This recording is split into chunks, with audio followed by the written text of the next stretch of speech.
All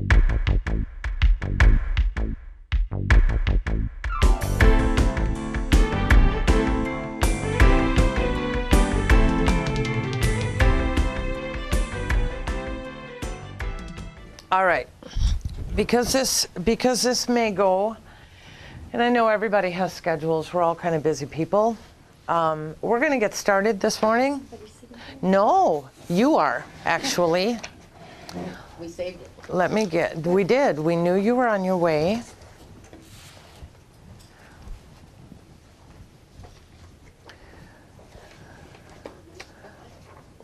Get you handouts. This is your reading material for when you can't sleep. Oh, okay. Or when you go to bed and go, yeah, I've been sleeping way too well, I need a nightmare. Those are all yours. Oh, yeah, those are. Yeah, I was telling everybody I used 17 printer cartridges and 3 reams of paper.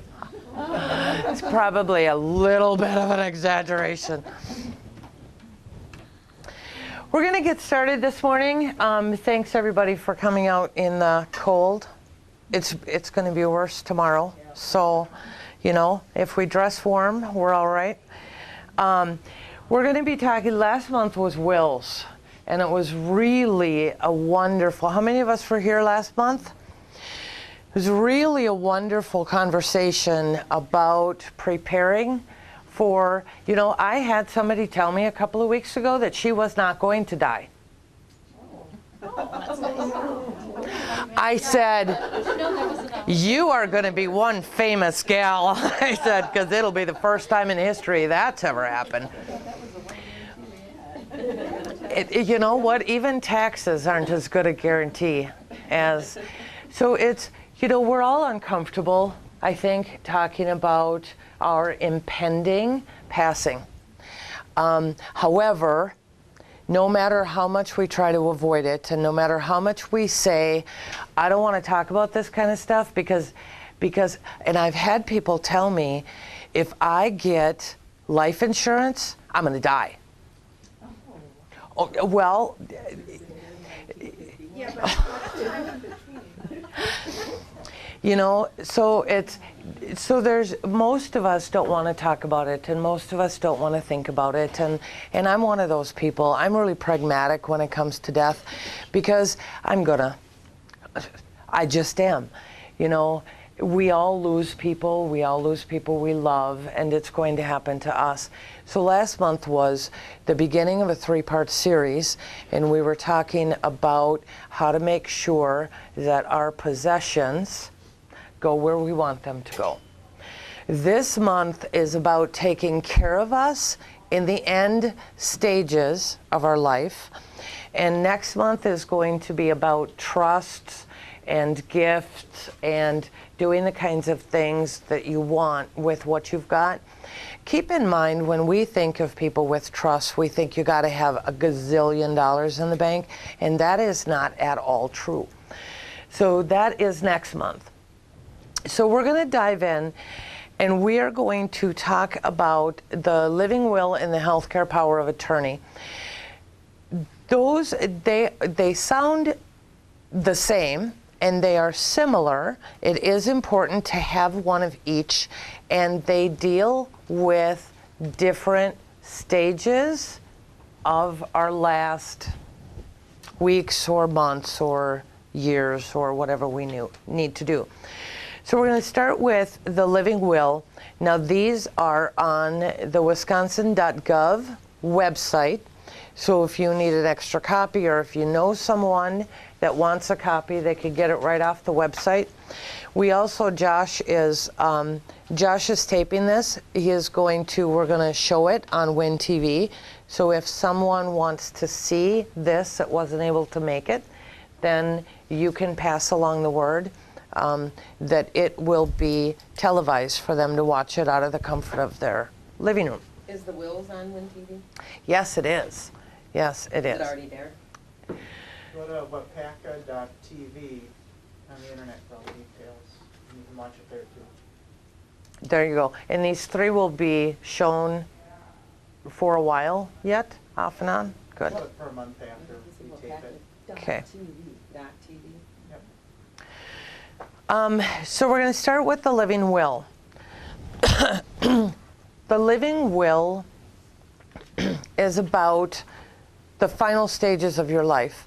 If you're in an accident, or if you are critically ill, or you're terminal, this is where the living will comes in. What it talks about is how you want those final days or weeks treated. It will tell both your physician and your healthcare power of attorney whether or not you want life support continued, what treatments you want, whether you want to be just allowed to pass naturally. It talks about feeding tubes. It'll do all that kind of thing. With both the healthcare power of attorney and the living will, and the living will is more important, to have a copy of it at your doctor's office. Now what this says essentially is that two doctors need to independently take a look at you, and they need to come to the same consensus that there is no hope for you if you go into a coma, or if you have a massive stroke, if you're in a car accident, if you have cancer. They need to come to the consensus that you're not going to be able to get well the way you want to get well, which is up and about and active and mind working or whatever. End stages of Alzheimer's, which is something that is really prevalent as we grow older, is another thing that you're going to be able to include in here. It does take the form. The first couple of pages are all of the instructions, what exactly it does. And then the last 3 pages, last 2 pages are about how you want this to be handled, okay? If I have a terminal condition, yes, I want feeding tubes. No, I don't want feeding tubes. If I'm in a persistent vegetative state, and it goes through this, they're really self-explanatory. You do not need to see an attorney to have these done. You do need 2 witnesses to sign them. Witnesses should be non-family, or at least one of them should be non-family, so that it is clearly understood. One of the challenges that comes with these is that if your doctor doesn't have it, he doesn't understand, so he's coming into the loop a little bit late. A great thing about technology, and I'm not much of a tech kind of gal, one of the great things about technology is these will go in the system, and doctors, no matter where you are, if you're out of state, now it's becoming out of country, will be able to pull this up on the computer so they can help you no matter where you are, which is important because somebody here said, what if I'm out of state, is this still going to work? And yes, it is. And they're fairly common from state to state, and they should be respected. So if your doctor knows, then he isn't trying to catch up on it. He hasn't already tried to make some decisions beforehand. He understands where you're at. My husband doctors at the VA because he's a 100% disabled vet. Most of you know that. They have copies of this. So when he had a pretty routine procedure to just clear one of the valves or arteries in his heart, they literally said, do you have one? And I said, you have it. And they looked and they said, yes, it's in the system. So that's a really handy thing to have, because then I'm not trying to step in. Do you have a question? Yeah. You said before, two doctors have the question when it's not capable of improving your life. Well, all I know is my wife died lately, and a doctor called me up and told me that the wife of dad said that if my life doesn't improve, you can leave me die. And I don't know if another doctor is present, but he just told me that she's not gonna live. Now, does two doctors have to be present in that? Two doctors have to, if you have a living will, if you have one of these, Yeah, one that's in the doctor's possession. if a doctor comes to me and says, and let's use my husband as an example. If a doctor comes to me and says, John is going to die, he just is, then I'm not making the decision of helping him pass. This is about making a decision of helping you pass in the way that you want to go.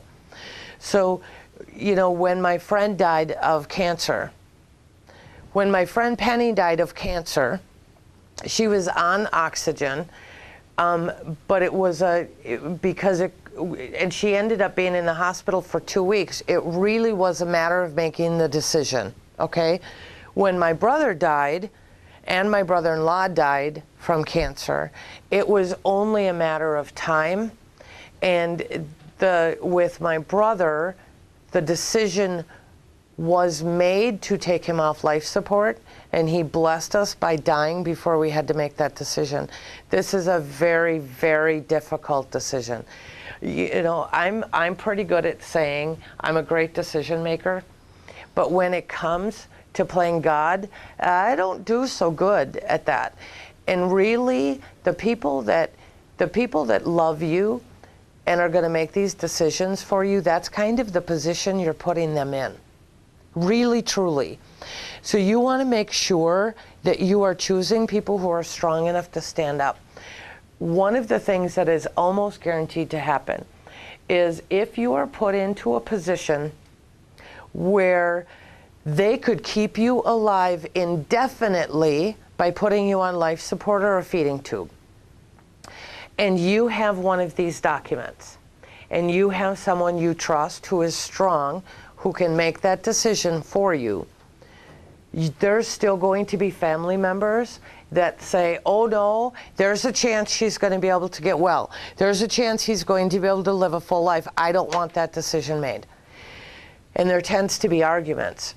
So when you choose someone to take care of this for you, make sure that you choose someone who can stand up to any one that is wanting the other decision. It's a very difficult thing to do for people. I mean, it just is. And many of us will be in the position where we need to do that for someone we love, whether it's a spouse or whether it's a child or whatever it is. I mean, it's, has anybody here been in that position? No, you, with your wife, you have difficult? Yeah. My dad didn't have this. And what happened was he had a heart attack when we were visiting relatives. So we end up in the hospital and they've got him on all this gizmo, trying to, keep his heart going. Turns out the machines are probably the only thing that are keeping him alive, but he still has a pulse. And so the doctor there says, well, even if he gets out of this, he's not going to be better. And all of a sudden, this little man's trying to tell me to cut it off for my dad, and I did not want to make that decision. So by the time I went down to check with my husband and my brother-in-law, by the time I came back, they were kind of already shutting it down. But my mom was there with my dad, and then probably she wasn't in the right state to be making those decisions either. And he was telling the truth. My dad was not going to come out of this well. But when you're put on that spot, and that's my dad, there's like no way do I want to live with that for the rest of my life. If this was different and I knew, it'd be probably a little different, but no. It's still very, very difficult to do. One of the things that made it easier, and every situation is different, one of the things that made it easier with my brother was that he was on 100% oxygen. Most people who are on oxygen, my husband sleeps with oxygen, he's at 3%, okay? People whose lungs are shot are at 10 or 12%. My brother was at 100%. 100% oxygen is poison. and it's going to kill you. So we were killing him, trying to keep him alive. So it made that decision a little bit easier, but it's something that my sister-in-law and I would have had to live with to make that decision. So Scott decided to bless us. Thank you. So we were, I mean, in that regard, we were lucky, but we would have made that decision. It didn't make any sense to do it any other way. If someone is comatose or if someone has late-stage Alzheimer's, where they could be kept alive indefinitely, that decision becomes a whole lot tougher. And being somewhere where you are making the decisions that are supposed to be up to God, we grow up with that and we believe that, then it becomes tougher. You know what I mean? And it's a quality of life issue. What? I think it's, you have to pay attention to the quality of life. You know, here is where I run into a problem with this, is that, and anybody who has sat in on any of these has heard my animal stories. Yeah, I was going to say, you do it to an animal, but you can't do it to a human. I have 13 four-legged children. I love them all. They all have different personalities. Even my barred cats. Every single one of them has a different personality. I've had to make the decision to put a horse down. I can do that. I can do that legally. It was a quality of life issue. Her eyes, she had something called uveitis. Uveitis is an eye disease that is progressive. There is no making it better, and it causes pain that is like having a migraine 24 hours a day, 7 days a week. It is excruciating. And I knew from how cranky she was that she was in a lot of pain. Physically, she was healthy. She was 5 years old, and she was absolutely gorgeous. Making that decision for one of my horses, you can come sit over here. There's one down here. Okay. Making that decision for one of my horses was very difficult. I've had to do it with one of my dogs. That was easier because she was, Sit back, otherwise it's going to block the camera. she was, and we'll get you handouts. There you go, all kinds of reading material. I mean, she had congestive heart failure, so we could have kept her alive for however long. Again, it was a quality of life issue. So it kind of depends on what, this is an individual decision. Some of us would want life support in the hopes that we would get better. There's been people who have been in comas for 10 years and have woken up speaking Chinese. It happens. Well, it's, you know, it's amazing how many people wake up speaking a language that they have never known. I don't have an answer to that one. Anyway, it is what you want. It's an individual decision. I'm not here to say you should decide to be taken off life support. I'm here to say that you need to make the decision. Many of us have had these conversations with people that we love. That's all forgotten, by the way, in the last days. It just is. And everything starts to be doubted. So this is important. The living will is about the final stages, the final few days of your life, okay? Whether or not you decide to be kept on life support, feeding tubes, oxygen, whatever it takes. Next up is the healthcare power of attorney. This one is different in that this is someone that we put in charge of making healthcare decisions for us. These can they can be used interchangeably, but they should not be. So if we are in a nursing home, let's say we have Alzheimer's and we're no longer cognizant, we just don't have the ability to make rational decisions. We become mentally ill. We have a stroke and our brain is affected. There's a dozen ways this can happen.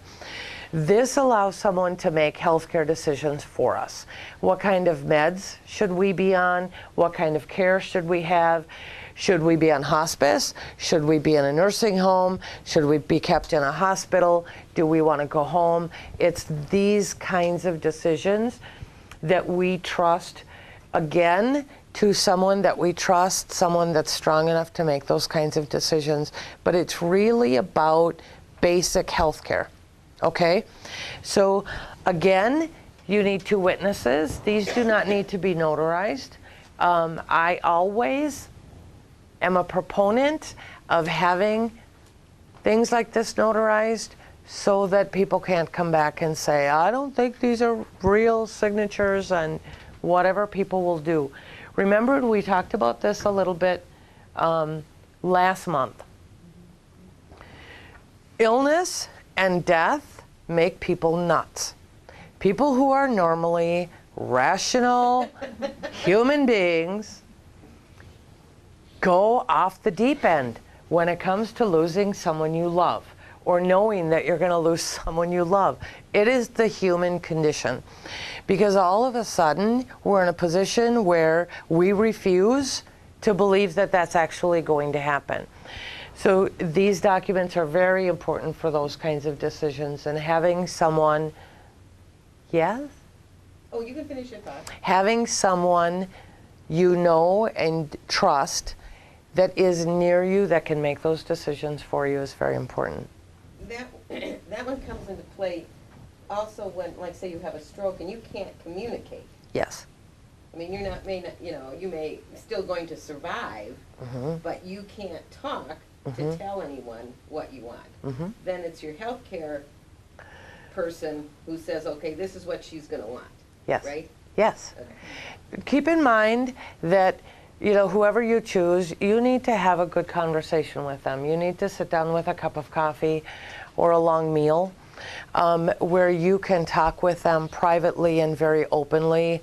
And, having someone say, I don't want to. My sister-in-law, when my brother-in-law died, he chose, and he was cognizant, he chose to go home and spend his last days at home. Part of the decision that needed to be made, because he was down at the VA hospital in Milwaukee, they needed to transport him home, and they knew that transport was going to be very, very difficult on him. So the decision had to be made. If something happens on the way home, do we bring him back or not? My sister-in-law, who knew his wishes, who refused to think that he was dying, common human condition, he's not going to die, he's going to be just fine, would not make that decision, and she would not sign the paperwork. Thankfully, David could. And David looked at her and said, this is the way it's going to be. And he signed the paperwork. She said she would not have done that. She would have had him revived no matter what. So when he passed, part of her thing was, I wanted to have him revived. That wasn't David's wishes. So even spouses that love us dearly can choose not to respect our wishes. We get greedy. We don't want to lose someone we love. We get greedy. And she had, that was a perfectly normal reaction for her to say, no, I want you revived. Did he have to sign something because he didn't have the living will? He did sign something at the hospital. Yes, he had to sign something. He didn't have a living will? Or he did not have a living will. Okay. To the best of my knowledge, he did not have one. So they had him sign it simply for the transportation on the way home, because Carrie did not ride in the ambulance with him. They needed to have something. But if he had a living will, he wouldn't have had to answer that question. She wouldn't have had to answer that question. That's right? Correct. She wouldn't have been put in that position. So the matter of a do not resuscitate, Mm-hmm. now where does that, that obviously is done by that person, but then should he also have a healthcare thing in place also? Or where, I guess I'm not sure where that all. The do not resuscitate, I believe, is its own. I know it's a separate thing, It is kind of separate. but should he also have?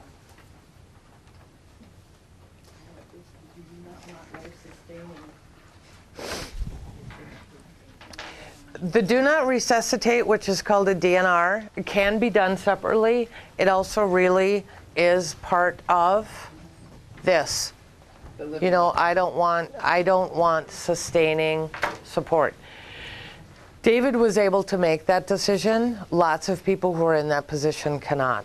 So you want to keep that in mind. That was probably less common than being the other way around. So that's something that it really is part of this. It also can be attached to your will. Everybody's got their wills in place after last month, right? Getting there. Good. Yes. I don't know if you can answer it, but should I have something drastic happen at home, and I have this on file at the hospital, which it is, I understand that the EMTs on the ambulance have to resuscitate you. They do. When you get to the hospital, then do they follow this? Yes. Okay. Once you're out of the ER, right? I don't think In so. the Once ER? you're at the hospital, this kicks in. EMTs to come to your home have to. By law, they have to. It's the physicians. Unless you have a bracelet.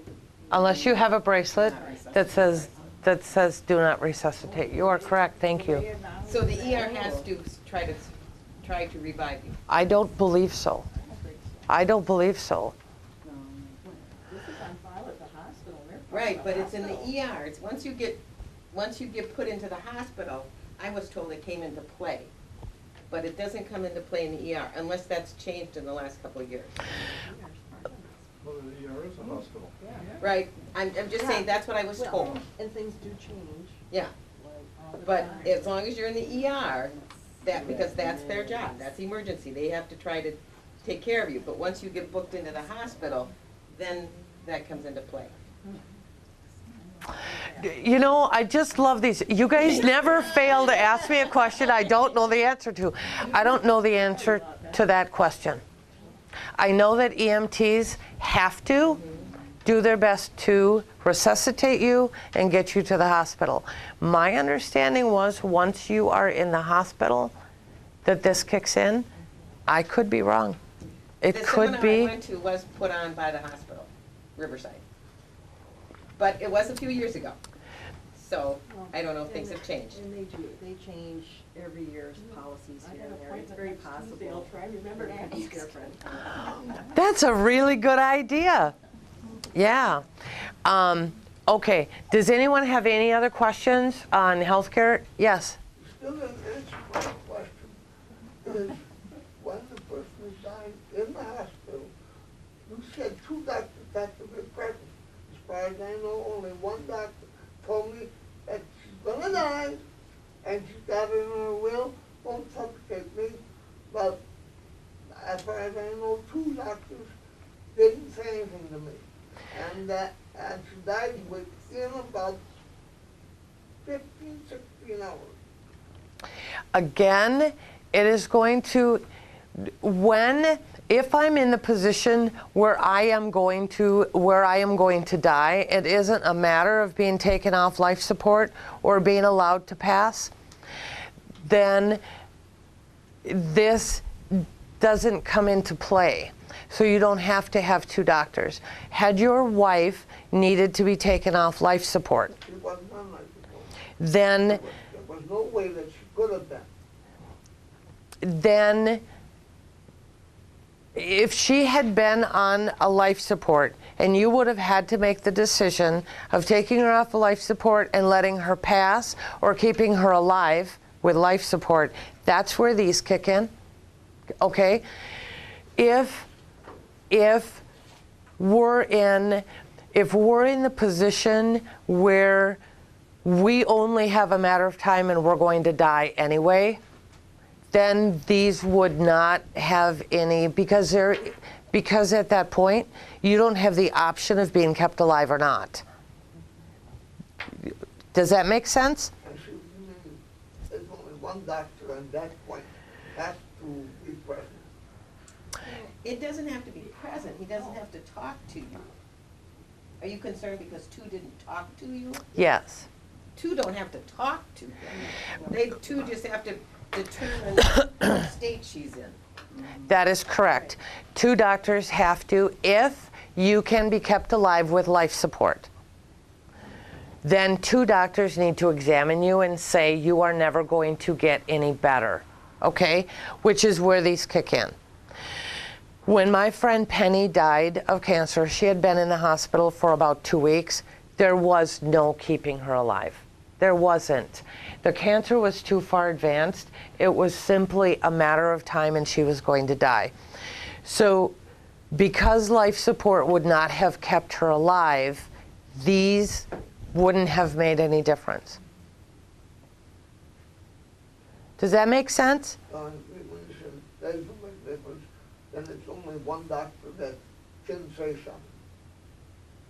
If there isn't any options of whether to keep, if there weren't any options of whether to keep your wife alive or not, then you don't have to have 2 doctors. Okay? Does that make sense now? Sometimes I don't explain it very clearly, so you do have to stop me. Huh? It is complicated. But talking about our end of life is complicated. You know, that isn't an easy thing to talk about at all. Now, my husband, we have living wills. I am his healthcare power of attorney, and I'm glad we have those things in writing. It still wouldn't be easy if I had the option of being able to keep him alive or not. Now, you know, we like to think that we're going to live, and I'm going to fall over dead from a massive heart attack into my full wheelbarrow. You all remember this story. My wheelbarrow full of horse poop, and I'm going to be 97. That's the plan. I don't know if I have any say in that. I have one of my very best friends' brother is about 54. He got up, tried one morning. It took him 45 minutes to figure out how to dial 911. He'd had a massive stroke. 54. Okay? Now, he was not taking very good care of his health, and so he was kind of one of those time bombs. But we just don't know. There isn't any age that we're going to be able to say, now we need to take care of this. Thankfully, he was able to talk, and he was able to be coherent once they got him to the hospital. And I find that scary, that I can have a massive stroke at home and it's going to take me 45 minutes to figure out how to call 911. That really, I mean, that's scary. So he would have been able to voice what he wanted. As it is, he's paralyzed. His entire left side is paralyzed. So it's a very difficult thing, but the point is that he was 54, and I don't think he went to bed the night before that thinking this is what's going to happen. Any questions on these 2? I want to just insert something. The word they used as far as going into the ER is they have to stabilize the person. That's the word they use, stabilize. That makes more sense to me. Yeah, they use the word stabilize. That makes more sense to me. So they would put you on life support if they needed to stabilize you so that the decisions could be made, because then you still need to have 2 doctors. Well, then they could check you in. Then, well. You know, and then that can kick in. But because of what the situation of an emergency room is they are to stable. I remember them using that word stabilize. That makes more sense to me. That makes far more sense to me. And you often, you do one of these, what I do, note to self. This is what I'm going to, most of the time that works. Sometimes it escapes me. So that makes sense, because an emergency room is, I mean, it's an emergency. It's all about. Did you have another question? My wife told me about a month or so ahead, I'm going home, and then she confessed to me of different things that didn't get done to realize because a certain person told her that he's going to leave you. So, well, that's, but she knew already a month ahead now. I don't know how, but she said, I'm going home, and that was it. And then Sunday morning I was taken to church, and her, they allowed me to take her out. And when I got to church, she started vomiting and everything.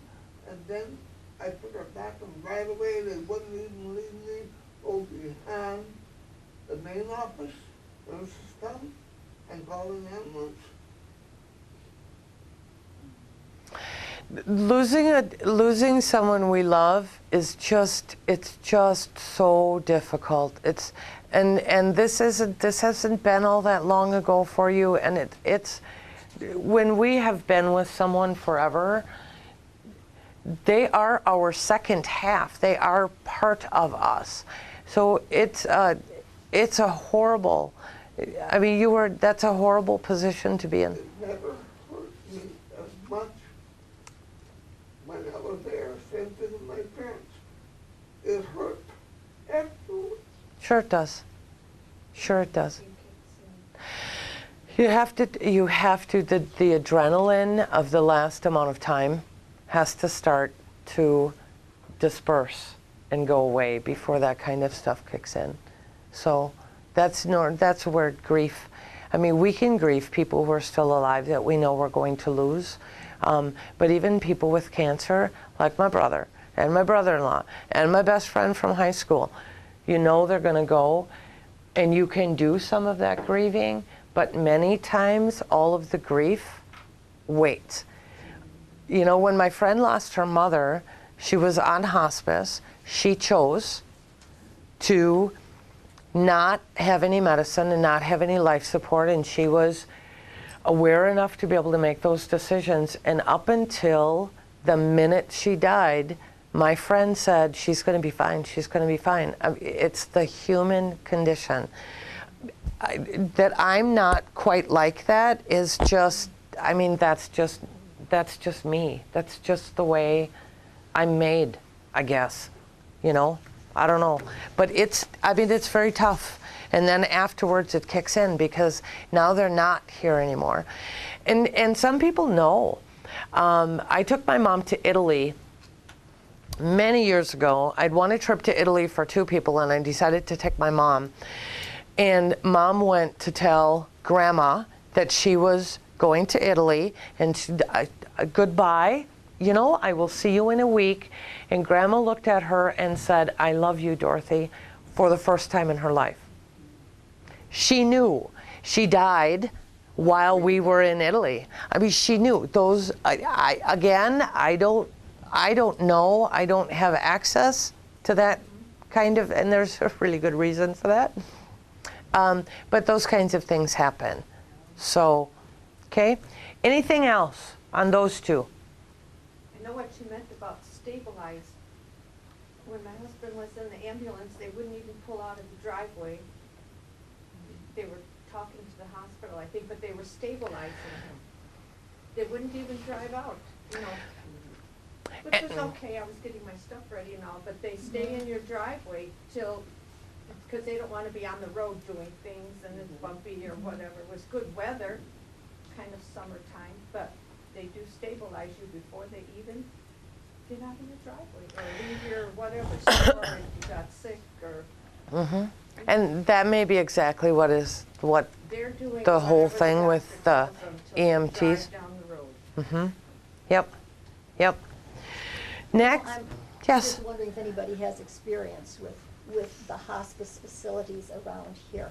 I'm assuming that probably they give the family a lot of support in whatever kinds of decisions. I can vouch that I think the Wapaka Hospice is wonderful. Uh-huh. And this was 7 years ago. So I can only think that they've improved things and do more. But they were wonderful. I've not heard of any bad hospice anywhere.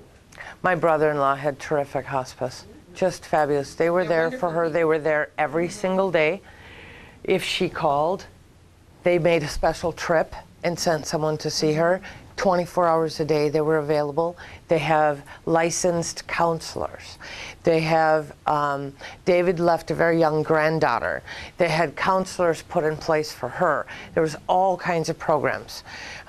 Nurses and CNAs, and I mean, everybody was available at the drop of a hat. Now that was in Dale, but that is near here. I mean, that's hospice's job, to be available. Answer any questions you they'll tell you ahead of time what things will be like.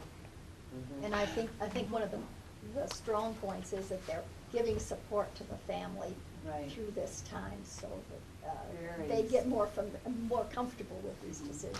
Very strong support for family.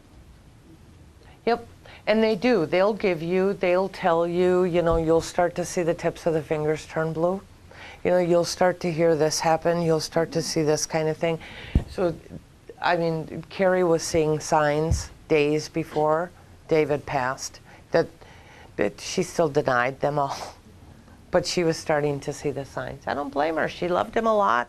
So did I. I miss him every single day. How's it funded? Who pays for it? How's it what? Funded, who pays for it? Medicare. Or in my case, my mother's Medicare paid for it. For the hospice? Yeah.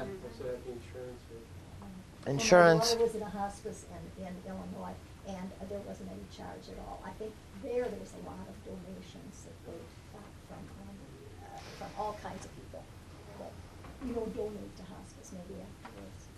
That's part of it. You have to look at this from a hospital as a business point of view, in that if someone is in hospice and not in a hospital, it's a whole lot less expensive for insurance companies and hospitals.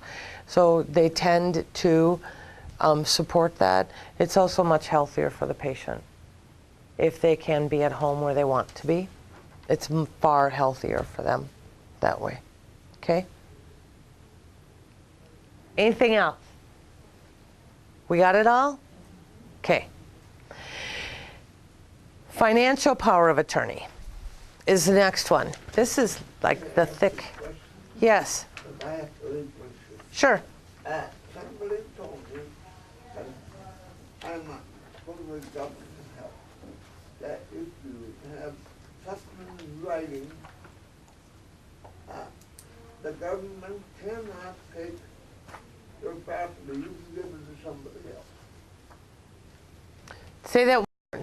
Property. Take your property. Is that so? Depends on how much you have. I mean, the government can take, if you are under Medicaid, the government can take up to X amount, depending on whether you're still married and there's someone living in the house or not. If you're in a nursing home and you're not going to be able to return home, they can take up to, they can leave you with something like $50,000 or something like that before, in order to pay for your care before the government steps in. No, I only got a little bit left, but somebody told me that I can take it, I can sign some paper somewhere or another, that it can, it's only one acre, it says that the government can't take it. Can or can't? Can't. When it comes to gifting property so that the government does not take it, so that it doesn't pay for your Medicaid, you need to gift at least 60 months in advance. They need to have 5 years. It used to be 2. They've moved that to 5 years. So if I gift something 2 years before I end up in a nursing home and on Medicaid, then they can take up to that amount, up or down to whatever amount. If I've gifted it more than 5 years in advance, they can't. They can't? Mm-mm. But that gets a little sticky.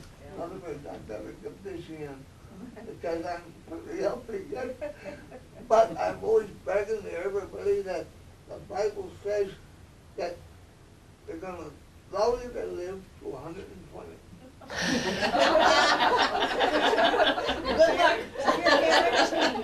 Life insurances that used to go to something like 90, were up to 100, are now to 120, because that is very, very feasible. That is in our future. Now, I wouldn't mind living to 120, as long as I can still haul horse poop. Once I can't take care of my horses anymore, I'm not so sure. I need to put that in my living will. If I can no longer muck stalls, I'm out of here. Let me go. First you gotta get out of the chair to get out there. Wheelchair. I've been in pretty bad shape and still been able to get, well, you know, they need to get fed. Otherwise they lay in the pasture on their backs with their feet up in the air saying, oh, we're starving to. Power of attorney for finance. May I say on that? I always tell somebody that stay out of the nursing home. Once you get in the nursing home, the first thing they do is put you in a wheelchair and they will not let you out of it. Yeah, they're afraid you're gonna fall. Yeah. Then I went to a walker and they finally okayed it. I was about 2 years old. And then I went to a cane, and then I felt I was ready to leave, but they would not let me out of the nursing home unless I walked with the cane. They won't let you out of an emergency room unless you're in a wheelchair out to the car. Well, my And when my you get a husband broken toe, that's really nice. my husband ended up he got hurt at work, and he ended up in the emergency room so they could stitch his head back together. And the doctor had a tough time doing that because my face was in there. Watch, I'd never seen anybody get stitches before. Yeah, I'm really into that kind of stuff. Anyway, they had to wheel him out in a wheelchair, and John refused. Well, I'd been working all day and my feet hurt. I got the wheelchair. He walked. I mean, it depends. Nursing homes are not exactly, and that isn't today's topic, nursing homes are not exactly up there on the list of the most caring facilities. Let me say it that way. And it depends on what the situation you're going to then. When you're going home, what's the situation at home? You know, that can make a difference too. Make a huge difference. If you have stairs, can make a huge difference. I came in there, well, I first started not eating good, then again 3 days, and then I came to the hospital here and they did me that. You were livening me up, and then my doctor says, if you keep going like this, go to the emergency room. And then I went to the emergency room about 5 times in a week, and then they said, we can't do much for you. Go to the nursing home. I didn't want to go there. I got so bad, I was going to see my doctor, and I called Bethany home, and they came up to me, wouldn't answer my question. Then I called Barbara. I said, send the papers over, I'm going to my doctor. And then Bethany told me that, and they had room because my wife was at Bethany. So then I accepted them, I said, call the doctor and send the papers. And I stayed there for 45 days. Yep. And Yep. It's, yeah, I mean, we all need, and I think the point that you're getting at is that there are so many different levels of care when it comes to being ill. There's so many different things that having these documents in place help making those decisions for the healthcare professionals that are trying to care for us easier. Okay? Really need to move on. We're going to get on to the power of attorney for finances. I'm being ditched. I'm sorry. Have a good day. Stay warm.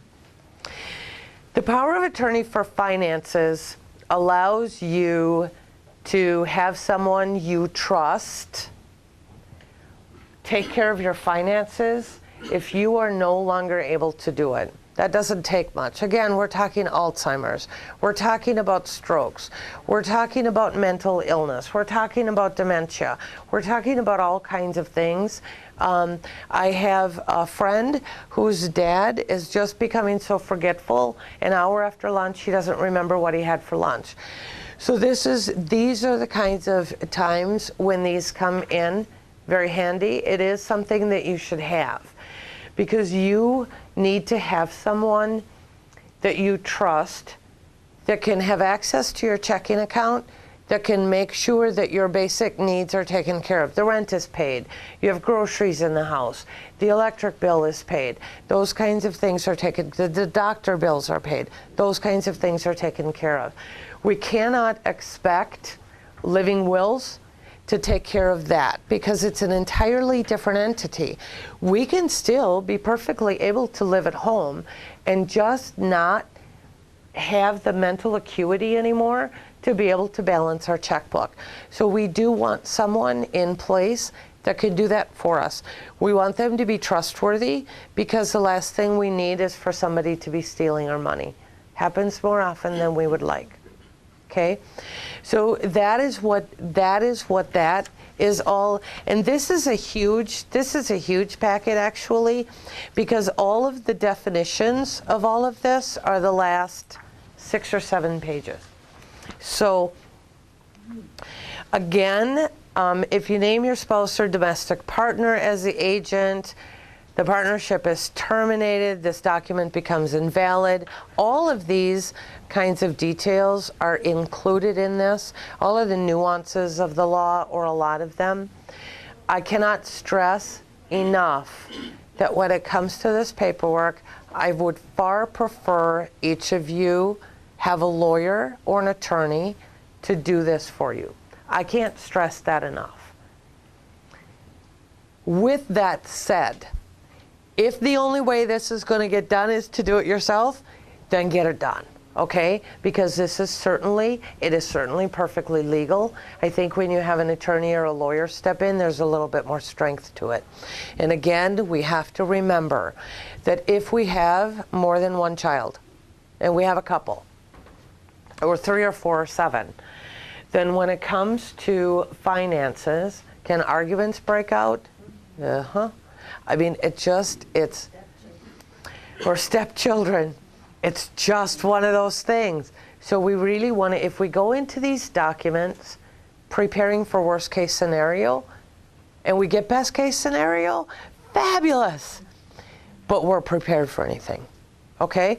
Does anybody, this is a pretty self-explanatory kind of document, I think, as far as, you know, your healthcare power of attorney has to be, you have to go to the bank, they need to be on checking accounts, their name doesn't have to be on the check, but they need to be on the accounts. It needs to be done with anything and everything.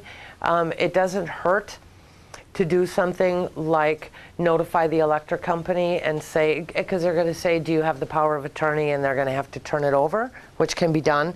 It doesn't hurt to start preparing those things. If I am diagnosed with Alzheimer's, I pretty much know what is going to come. That would be a really good time for me to start taking care of this stuff and putting it in place as far as charge cards and banks and investments and any of that kind of stuff.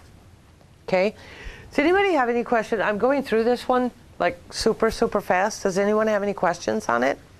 I guess I have a question. For people like us, we don't have any children in the state at all. Nobody, you know, who would be handy to pay our bills and that kind of thing when that time comes. Where do you get these people? I know there are people who have regular businesses like that. Do you get them through social services or? Should I be a smart aleck and say put an ad in the paper? Yeah, no. Just teasing. Really am. An attorney, you could pay to take care of this for you if you have to. Yeah, that'd be pricey, wouldn't it? Yes, it would be. Pay the light bill? It would be expensive. A friend that you trust. Social services would be a good place to ask if they have any suggestions. Church would be a great place to ask.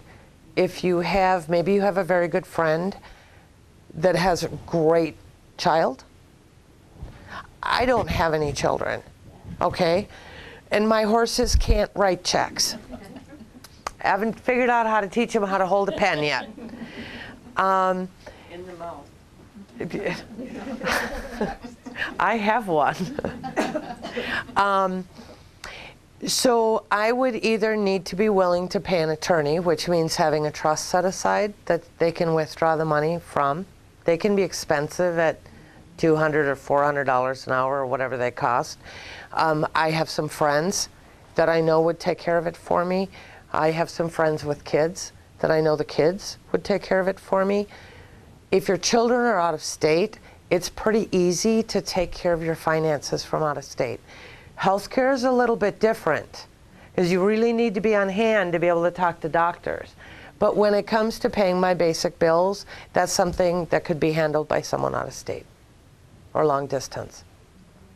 So can someone go to the bank and say, okay, I want to be put on my parents', checking account, or does that have to, you can just do that, or? They're going to say you need your parent here. Okay, that's what If you are unable to get to the bank because you're in a wheelchair and they have steps, then your bank can probably provide you with something. Thank you for the advice. Thank you for being here. We'll see you again. You're there every month. Yes? Third Wednesday. Huh? Third Wednesday, 9 a.m. Just visit, I have paid elsewhere. Unless my husband's having heart surgery. That stepped in the way once. I know you can ask the county, and they have programs for people to be, like your guardian, if you want to go into that. Because they always have programs for people who are interested in doing that. Some people have not even a nephew. A friend of mine had nobody. Her nephews all died and her nieces. And the county provided a willing guardian who had training and is under the county's supervision. Sometimes that works out, and they do have programs for They the do. person to help you.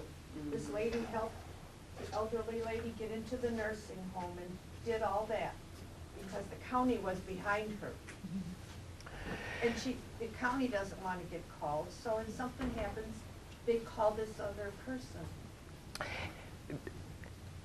That is a great, absolutely, that's the whole social services. So they're there to help us. I was a guardian for 2 years for 2 people, and I was a guardian for 14 years for 2 women in a nursing home. Yeah. Volunteer, you don't get anything, don't get stamps or phone calls, anything. Yeah, it's just an interested Yeah. person that the But I county worked for kind them. of vouches for. On the other hand, We've heard some bad things. Yeah. if you are not able to take care of those kinds of decisions, and this ends up in court, the court will appoint a guardian, and the court will charge. So it will come out of your estate. So that's something that you don't want to have happen.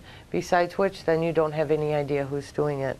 Where if you contact social services, I still had to go before the court, and the judge had to, Yeah, you okay still the have appointment. to. I had to have that paper. And they're watching, so, they know that she's doing it, and she's the only one to do it. There's a little backup. Yep, and those are good things. Once a year, the attorney does a review, and the attorney gets paid by the county for doing the review, and they review you. And The attorney gets paid, but you No, don't get I paid. don't. What's the matter with the story? $180 an hour. $180 an hour to talk to them. Oh, that was cheap. Well, I haven't been a guardian for 6 years. So those are great. Those are great. No, it was just a question. I don't have a. They have trouble with classes that. for these people too. Yeah. I know one of our ladies groups, they always send us letters like, is anybody interested? Because they want a contact person. When someone's sick in the hospital or nursing home, they want an interested person because there's nobody in their life. Somebody to call. And that happens. I mean, there are many times when there just isn't anyone. It's amazing how many people don't have anybody in this house. Just go in, I'm like. Yes. Well, I was gonna say with the banking thing too, when my folks moved up here, then, they started a savings and a checking account, and I talked to them, I said, well, now, would you, because Dad wasn't really capable of handling money, and Mom did it all, but at this point, not her forte anymore. So then we actually talk to people at the bank, whatever bank we go to, and they're very good about saying, well, this is what you need to do, this is what you do. I am on their accounts, and then I do all the writing of the bills, and somebody that you really love and trust, that loves you, that's who you want. If you can have somebody in that area doing stuff for you or helping you out. But the banks are very helpful. Okay, And so then- good. Yeah, And because that's you do have to sign exactly. papers and they right. check you out, and then it's to protect you as well.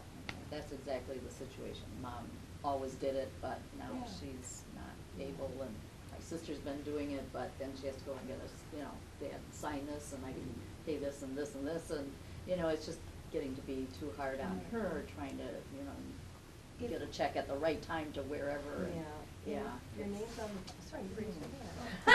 I know. No, but if you, But order we the wondered checks, at what you- point we should Yeah, contact. you wanna the have bank. your, Okay. the other person signing their name on the check. Right. I'm on Mom's right Right. now, I can do it, but my name's not on the check, and then the person getting it kinda questions that. So you Right. do want all three names or all two names or Right, wherever okay. can on there, and then it's easier. And that was my other question, is my mom has Alzheimer's or dementia, and she was always the writer, and Dad doesn't wanna write checks, so we're kinda, if something happens to him, we're still in a bad situation, so we've gotta get that taken care of. Okay. Yeah, So but when you they- put your name on it, did it become a joint account? It's, well, Mom and Dad had a joint account in savings, and then they put me on it just to, it's their account, all I do is I'm a co-signer. So I believe it's all theirs, I'm just allowed to write the checks for them. And so I know how But to then sign. when something happens to them, does that not freeze up and you can't write those checks I anymore? don't think so, because No, not. no, she can write checks. Yeah, because your That's why name's she's on on it. there. Yeah. So if it wasn't As long in a as- joint account, can she still do that if something would happen to both of them? I understood that I could still. You could complete still- The, what had to be the done. power of attorney for bank accounts is different than the payable on death. So I am POA and POD. So all of John's millions that he's hiding from me, it's payable on death. It comes straight to me when he dies, rather than going to an estate or going through the court system or whatever. But being the power of attorney allows me to manage his money if he no longer can. Okay? And that's, in our house, that's not a big deal. I manage his money anyway. There is some type of account I had with my mom. I can't remember if it was called joint or what the name of it was. That it wasn't POD. It came to me because she died. It was automatically mine. It was both of ours while she was living, and then when she died, it was automatically mine because And that I would was be, the only other person. that would be a joint account, which is a great point as well. John and I have 3 accounts. He has his, we have ours, and I have mine. Not because we don't get along, just that's the way we've decided to do it. On his account, I am the power of attorney and payable on death. Because it isn't a joint account, I can't go into a bank and take care of his checking account. There's problems with that. Now, if he goes in with me, that's a little bit different story. And our bank is small enough that if he calls them and they know who he is, things can be a little different. Our joint account automatically comes to me if something happens to him. Though I have seen that get frozen. In Indiana, my sister-in-law's got frozen. Their joint checking account was frozen when my brother died. My personal account, then John can't access without my permission, and he is the POD. So it depends on the account.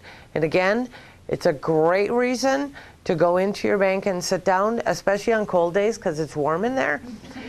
It's a great reason to go in there and sit down and talk to them and say, here's what we want, what do we need to do? Because they have all of the forms and they have all of the current laws, and banking laws are changed at least annually.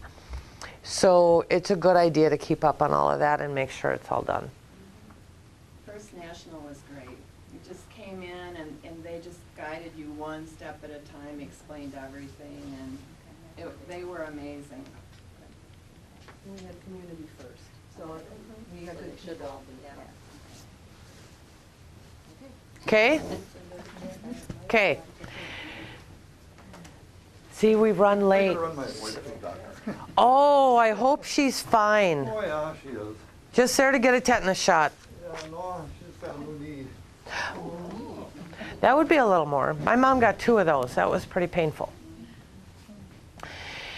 The authorization for final disposition. Okay? This is the last packet that we have. Now, and I'm not sure, I have not done it, and I'm not sure that I would, you can pay for and make all of your funeral arrangements in advance. My concern, and I think it's something that's taken care of legally, but my concern is always, what if the funeral home goes out of business? Or what if I have different wishes? What if I don't want a funeral, which I don't. I don't want a funeral. Then what is done? This is something that I'll tell you honestly, I didn't know existed, this particular form. What does that look like? It says authorization for final disposition instructions. Did you get one of those? Oh, maybe not. Do you have 3 or 4? Oh, wait. There you go. At the bottom, I just didn't. This gives someone the legal rights to take care of your funeral for you so that it can be done according to your wishes. Let's say that I fall over dead tomorrow in my wheelbarrow full of horse poop, okay? Then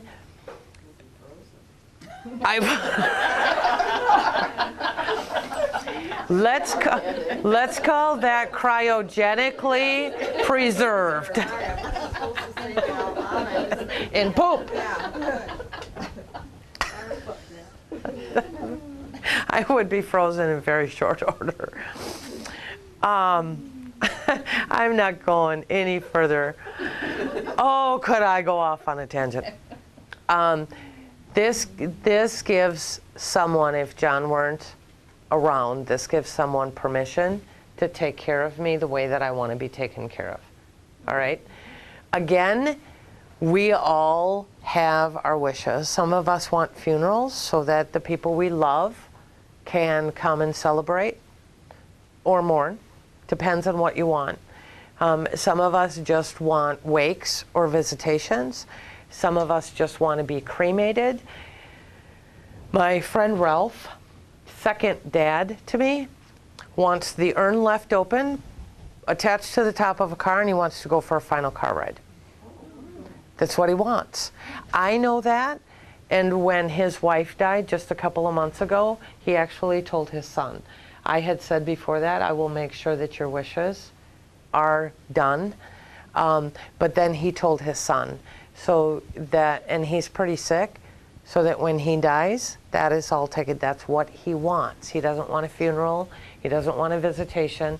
They'll probably do the same thing they did for his wife, which is just a gathering at the funeral home, and then she was cremated. And I think she was put in the parking lot of a casino. Okay. Hey, what? You might have to go when it's a little slow. Just don't have a fancy urn. You know, a little plastic bag would work. And anyway, this is all about what do we want when we die. If you don't have the ability to pay for a funeral in advance, if you don't have the ability to be able to go to a funeral home and take care of all of those arrangements in advance, this is a great way to do it. It tells your loved ones what you want. Again, I cannot stress enough, you prepare for worst case scenario, and if you get best case, that's great. If I did not have something like this in place, and I will, now that I know it exists, I would not want to have a big fancy, I don't want to have a big fancy funeral. A party sounds good. I don't want you to mourn that I'm gone. I want you to celebrate that I was part of your life. So that gives me the ability to be able to give those kinds of instructions.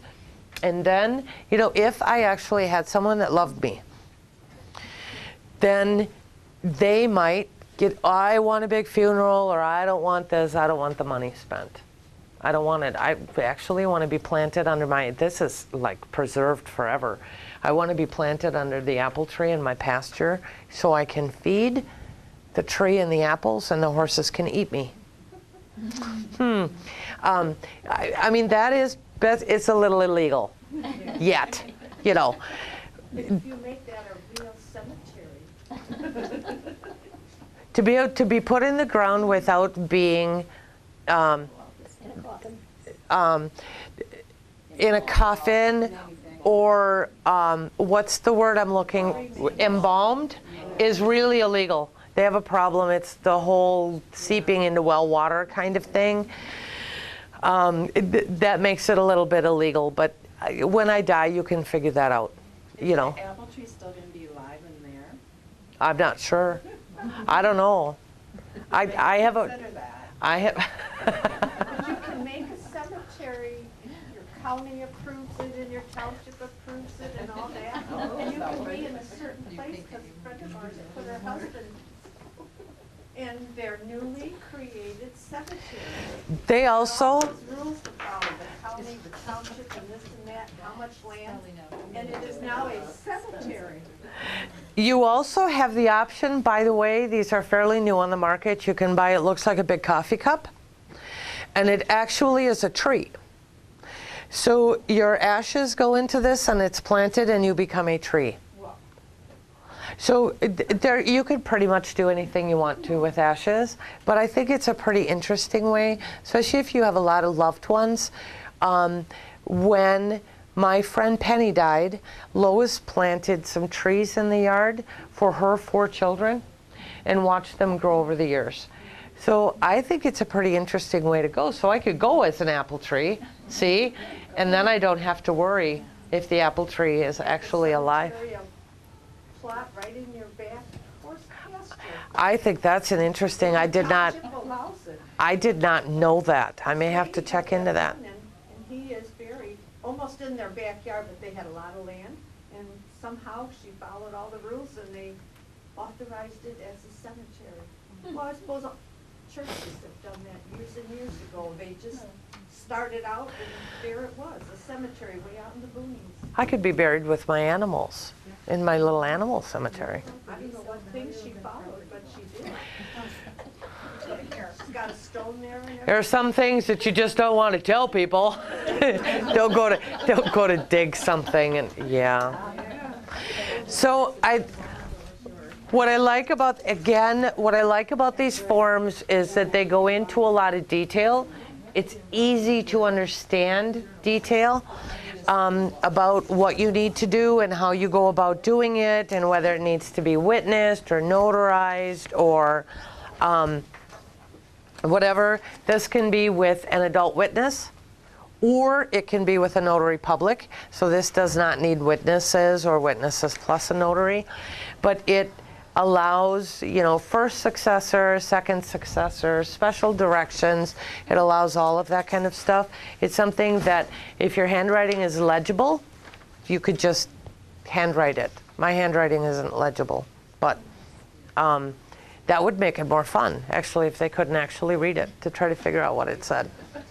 So I think that's an interesting form as well. So these kinds of things prepare us for the eventuality of that will that we need. These can be attached to the will. You want a copy of the healthcare and the living wills you want with your doctors. You also want a copy at home, and having a copy with the people who you choose to designate is an excellent idea. You should always have more than one copy. We do that presentation here as well. What do you do with your important papers? Having a copy in a safe deposit box that someone can access. is a good idea. Having a copy with your will is something, so you need one at home, you need one with whoever you trust, maybe an attorney in a safe deposit box, because one copy often doesn't make it, they don't tend to make it through fires. I didn't use fireproof paper, so there you go. So is there any questions on that? Or any questions? Pardon me? Do you have a question? Any questions on anything that we discussed today? You're an excellent help. Well, thank you. Thank you. I appreciate that compliment. I do try. I try. I mean, that's what this is all about, is to give us the information we need. I have my own, some of them are a little odd, but I have my wishes and I want them taken care of. I don't want anybody, first of all, I don't want anybody fighting. I don't have anybody. I don't want anybody fighting over me. Huh? That helps. If I win the lottery, I'm going to have all kinds of people. I don't want anybody arguing. I don't want anybody arguing about me if I'm too sick to make those decisions, or if I've just finally lost my mind, or if I don't want any arguing. Either love me enough to be glad I was there, or don't. And I don't much care about that. And once we're dead, we really don't care anyway. But it's still, when I think about these kinds of things, I know what I want. And I want to make sure that those wishes are taken care of. But it Makes it easier better for for those you left. to know that they don't have to decide. You know, whether there's one or two and you think now they have to make that decision. Yep. My mom's funeral is all paid for. So we don't have to figure out, how to divide the funeral costs between 3 people, or how to get, somebody that pays for it and then it comes out of her life insurance, or, it's all taken care of. Those kinds of things they're great to know. It's great for me to know that my mom is taken care of that way, and it's great for her to know that she isn't leaving that burden with somebody, because that is something that'll bother you while you're alive. In addition So, to these authorizations for final disposition, if you feel up to you, you could go like to Holly's, and they have a whole kit to give you. They'll list, you can list everybody in your family, so you don't have to last minute miss somebody for the obituary. They have a beautiful packet to give you. mm-hmm. Yep. Funeral homes are great. That's what these people do. They should be there to support us while we can make those decisions. So funeral homes do that. Social services has a lot of that information. The information is out there. So, okay. Next month is trusts and gifts and all of that kind of thing. Like we're going to go, it's going to be a one step further than wills, where we're going to talk about how to disperse, if we have something in our will, how to disperse those things as far as money, because you have options. It's not necessarily lump sum. We're going to get into that. So next month it's going to be March, and it's going to be a whole lot warmer. How about I guarantee? I like that. March is always our snowiest. Sometimes. This year it's going to be nicer than it was last year. So if you have any other questions, I'll be around for just a few minutes. Otherwise, hopefully I will see everybody next month. Thank you. Great. Thank you.